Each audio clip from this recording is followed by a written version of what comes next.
The arrival and the question. The skies above New Geneva darkened as the massive alien vessel descended through the clouds.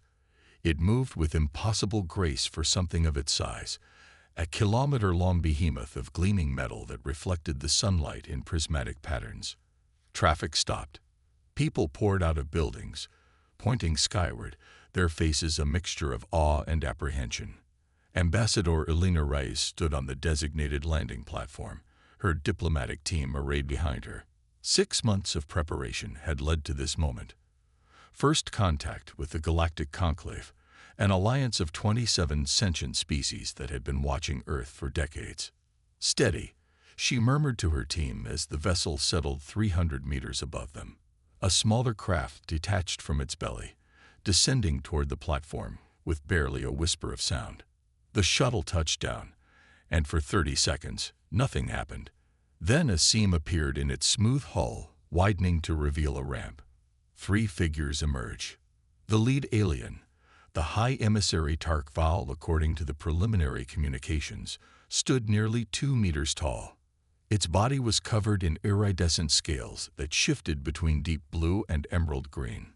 4 arms emerged from a torso that tapered to a narrow waist, and its face was an elegant arrangement of crystalline structures that somehow conveyed expression despite its alien features.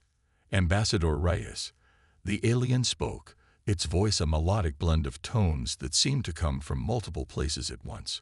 "I bring greetings from the Galactic Conclave." Elena stepped forward, offering the gesture they had agreed upon. Right palm facing outward, fingers splayed. "High Emissary Tark Val, Earth welcomes you and your delegation. We are honored by your presence." The formalities continued as they moved inside the diplomatic complex, a purpose-built structure designed to accommodate both human and alien physiologies. The walls were transparent crystalline panels that afforded views of the lake and mountains beyond, while sophisticated defense systems remained invisible but omnipresent. 2 hours later, after the initial diplomatic pleasantries had been exhausted, Tark Val tilted his crystalline head, the facets catching the light in a way that suggested curiosity. "Ambassador Reyes," he began, his voice soft yet penetrating, "there is a question that has troubled the Conclave since we first observed your species." Elena nodded. "Please, ask freely. We're committed to open dialogue."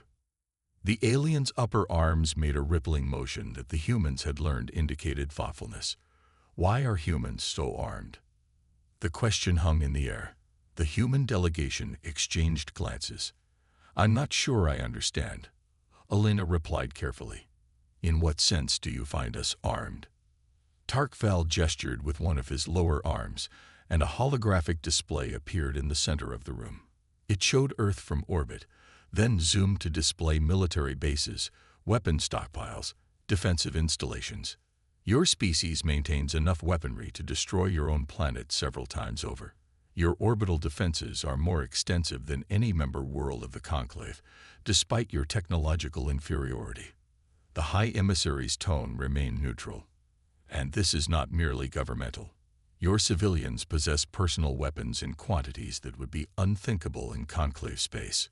General Mikhail Petrov, the military representative on Elena's team, cleared his throat. "High Emissary, humanity has a complex history." "We have studied your history," Tark Val interrupted. "The question remains, what are you so afraid of?" Elena felt the weight of the question. How could she explain to a being from a galactic community that had enjoyed millennia of relative peace the fundamental insecurity that drove human civilization? "It's not fear," she said finally. "It's preparedness. Humans have learned through bitter experience that peace is precious and fragile. We protect what we value." Tark Val's crystalline features shifted, forming patterns that the humans couldn't interpret.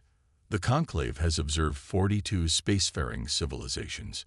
None arm themselves to the degree that humanity does. It is concerning. General Petrov leaned forward. "With respect, High Emissary, perhaps the Conclave has been fortunate in its experiences. The universe is vast and largely unknown, even to you. We prepare not just for the threats we know, but for those we don't. The alien diplomat considered this. You speak of unknown threats, yet you've barely ventured beyond your solar system. What enemies could you possibly anticipate? At this, Dr. Samira Kazemi, the xenobiologist, joined the conversation. High Emissary, humanity evolved on a planet where nearly everything was trying to kill us.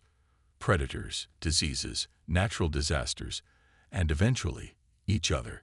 Our history is written in survival against overwhelming odds, and yet you survived, Tarkval observed.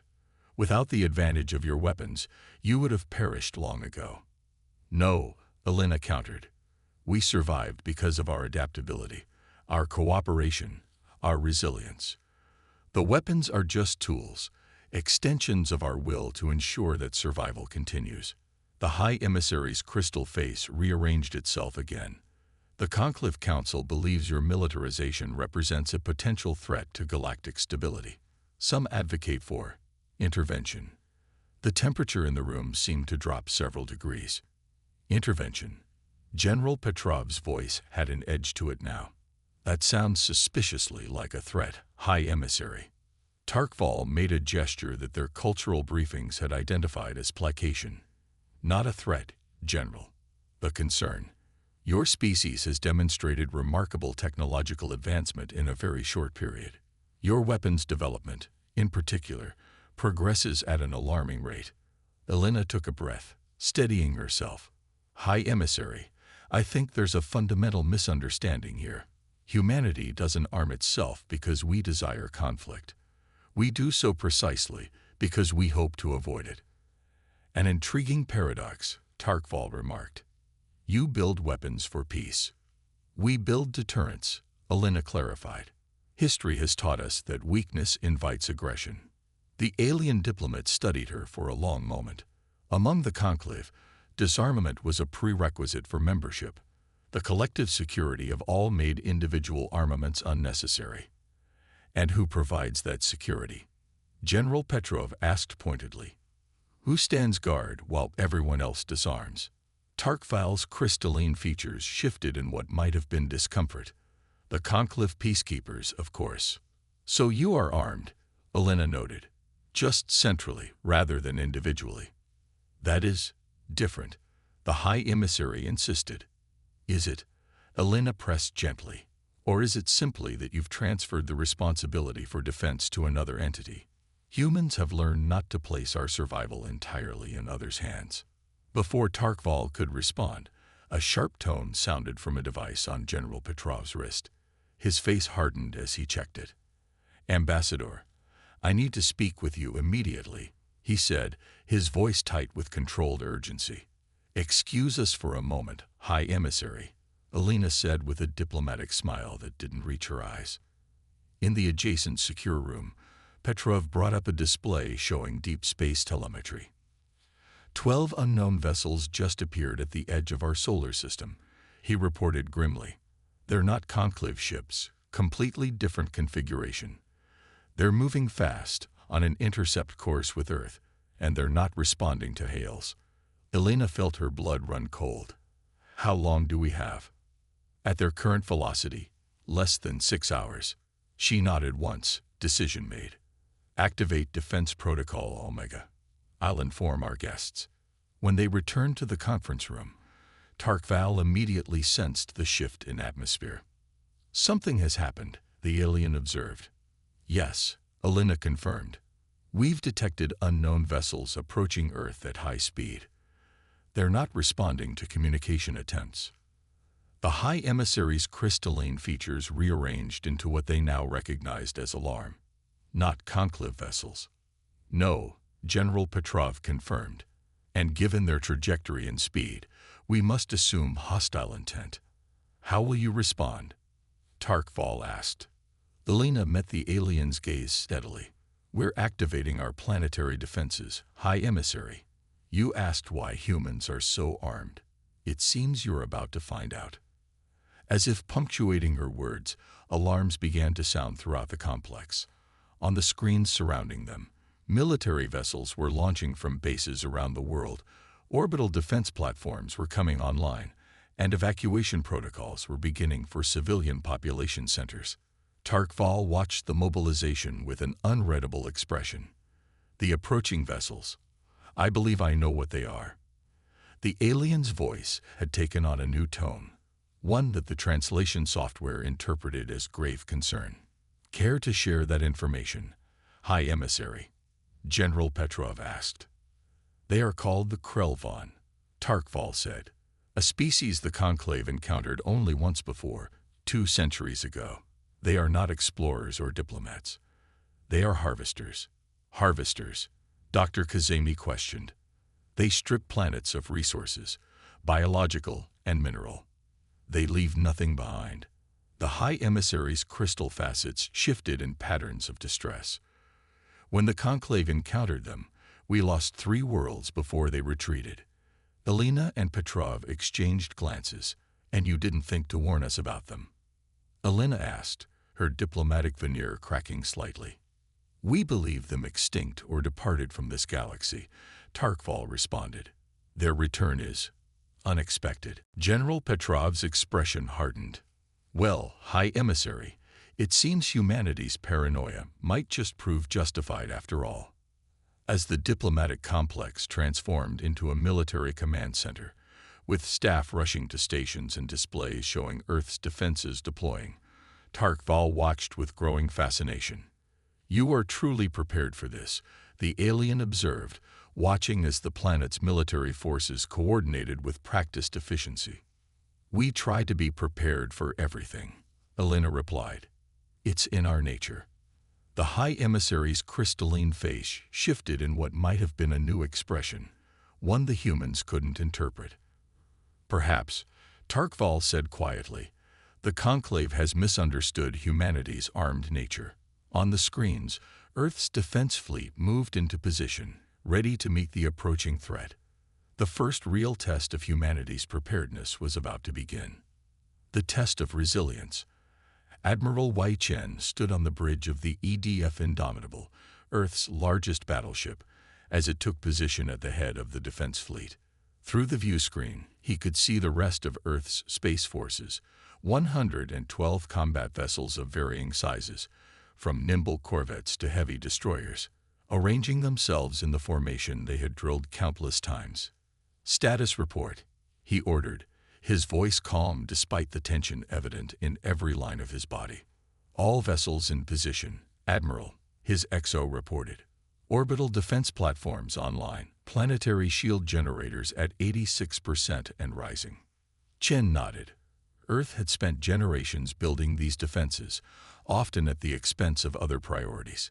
Politicians had questioned the enormous resources dedicated to a space fleet when Earth had no extraterrestrial enemies. Now those questions had been answered. What's the status of the civilian evacuation? He asked. Proceeding according to plan. Shelter capacity at 63%. In the diplomatic complex below, now converted to a secondary command center, Elena Reyes and the alien delegation watched the preparations with very different perspectives. Your response is impressive, High Emissary Tarkval admitted, crystal facets shifting in complex patterns. The Conclave would require days to mount such a defense. We've had drills for this scenario for decades, General Petrov explained, his attention split between the alien and the tactical displays. Unknown hostile contact is something we've expected since we first looked to the stars. Expected, yet hope would never come, Elena added quietly. Dr. Kazemi was studying data from long-range scans of the approaching vessels. High Emissary, can you tell us more about these Krelvon?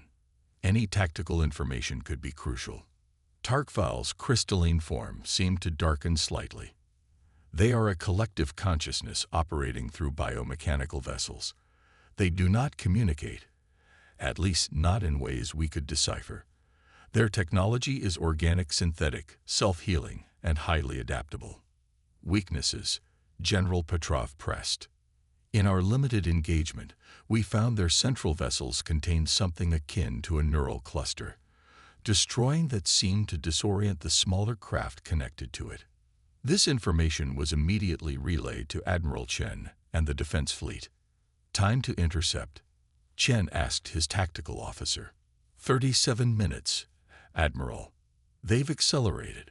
On the long-range sensors, the 12 Krell-Von vessels had rearranged from their initial formation into an arrowhead configuration. The lead vessel, nearly twice the size of the others, pulsed with energy readings that made the sensor technicians nervous. All vessels, this is Admiral Chen, he announced over the fleet-wide channel. We are facing an unknown enemy with unknown capabilities. Stick to your training, protect your wingmates, and remember what we're fighting for. Every person on Earth is counting on us. Chen out. As the minutes ticked by, the tension mounted. In the command center, Alina watched as Tark Vale and the other alien diplomats conferred among themselves, their crystalline faces shifting through patterns too complex for human interpretation. Your species appears remarkably calm in the face of existential threat, Tark Val observed eventually. The Conclave records indicate that when the Krell-Von attacked our worlds, panic led to disorganization. Alina managed a tight smile.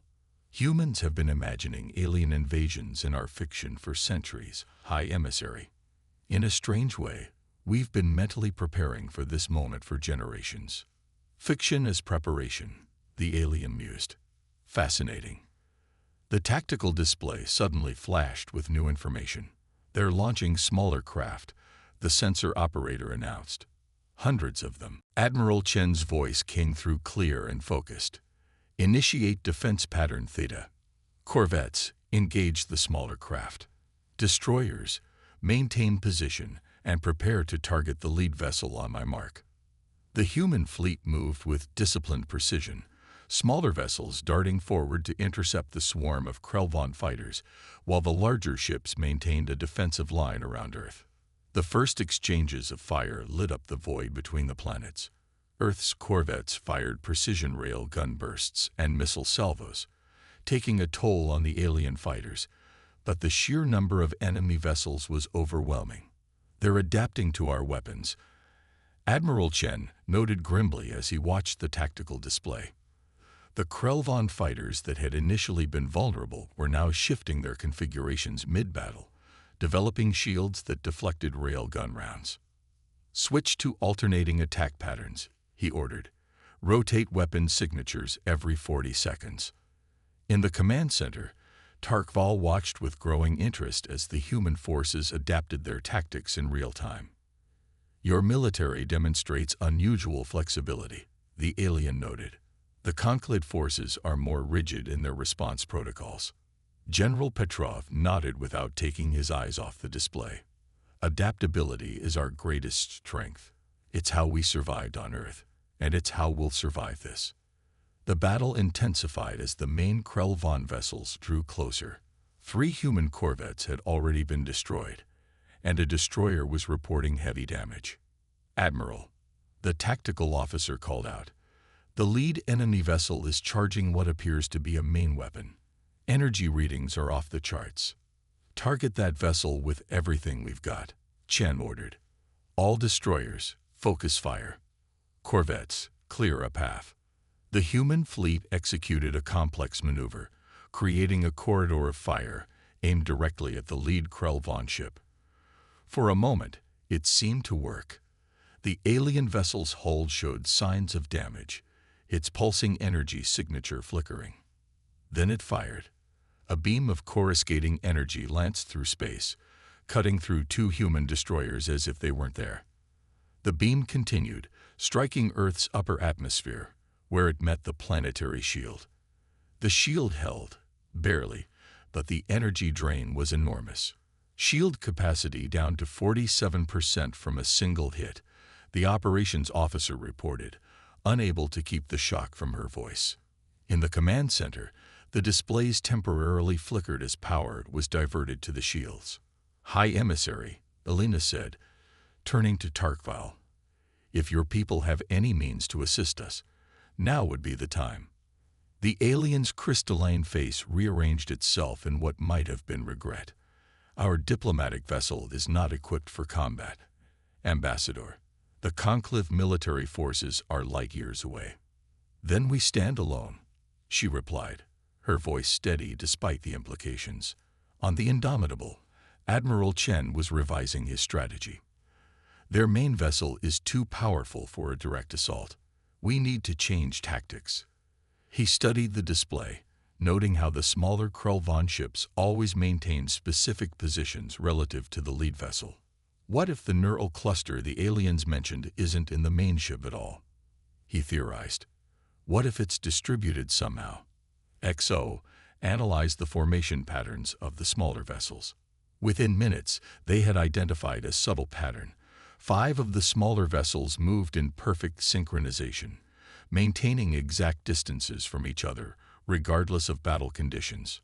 Target those 5 vessels simultaneously, Chen ordered. All available destroyers, prepare synchronized EMP warheads. Firing solution in 3 minutes. The human fleet reorganized rapidly, taking heavy losses as they maneuvered into position. The Krell-Von, seemingly sensing the threat, intensified their attacks on the human destroyers preparing the special warheads. In the command center, tension had reached a breaking point as they watched more human ships being destroyed. Your fleet is being decimated, Tarkval observed, crystal facets darkening.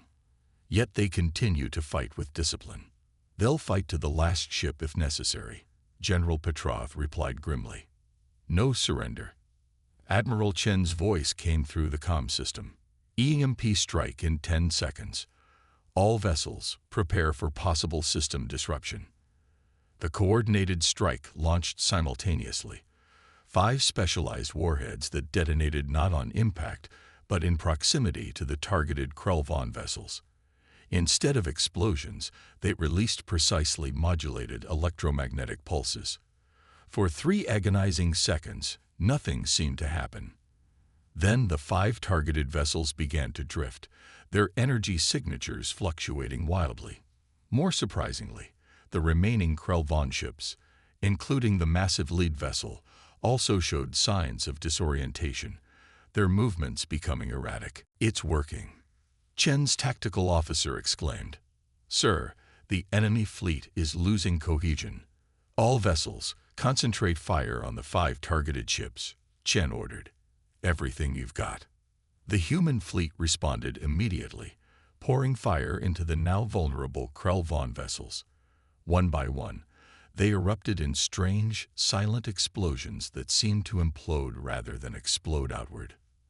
As the 5th target was destroyed, something remarkable happened.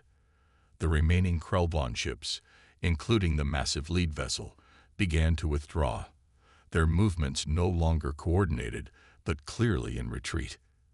They're pulling back, Chen announced, disbelief evident in his voice. Maintain defensive positions. This could be a trick. But it wasn't. The Krell-Von fleet accelerated away from Earth, their retreat as unexpected as their arrival. In the command center, there was no celebration. Only a stunned silence followed by the grim accounting of losses. 17 human vessels destroyed, 12 more severely damaged, thousands of lives lost. You did it, Tarkval said finally, crystalline features shifting in what the translation software identified as awe. You defeated an enemy that the entire conclave could not. Elena looked at the alien diplomat, exhaustion evident in her eyes. At great cost, High Emissary, one we hope never to pay again. Now perhaps you understand, General Petrov added quietly. This is why humans are armed. Not because we seek war, but because we are determined to survive. Hours later, after the immediate crisis had passed and recovery operations were underway, Elena found herself alone with High Emissary Tarkval on an observation deck overlooking the night side of Earth. Cities glowed below, pinpricks of light in the darkness, each representing millions of lives that might have been extinguished that day. The conclave will need to reconsider its assessment of humanity, Tarkval said after a long silence. In what way? Elena asked. We saw your weapons as a sign of aggression, your military preparedness as a threat. The aliens' crystalline facets shifted in complex patterns. We failed to understand that they were manifestations of something deeper. Which is? Resilience, Tarkval replied. The unshakable determination to survive, to protect, to endure. It is admirable. Elena gazed out at the stars, now holding both promise and threat in equal measure. What happens now, High Emissary? I will recommend to the Conclave that we offer humanity full membership, without the usual disarmament requirements. The alien's voice carried a new tone that the translation software interpreted as respect. In fact, I will suggest that the Conclave might have much to learn from humanity's approach to defense. And the Krelvon? Elena asked. Will they return? Almost certainly, Tarkval confirmed. But next time, you will not face them alone. As they stood there, watching Earth turn beneath them, the question that had started it all seemed to hang in the air between them. Why are humans so armed? The answer no longer needed to be spoken. It was written in the stars, in the battle they had just survived, and in humanity's unbroken spirit. They were armed because the universe was dangerous. They were armed because survival demanded vigilance.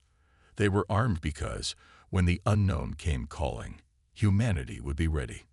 Not out of fear, but out of hope. Hope that their children and their children's children would have the chance to reach for the stars without being consumed by them. And as the Earth continued its eternal rotation, a new understanding dawned between two very different species. Sometimes, the readiness to fight was the surest path to peace. Retriclaude can make mistakes. Please double-check responses.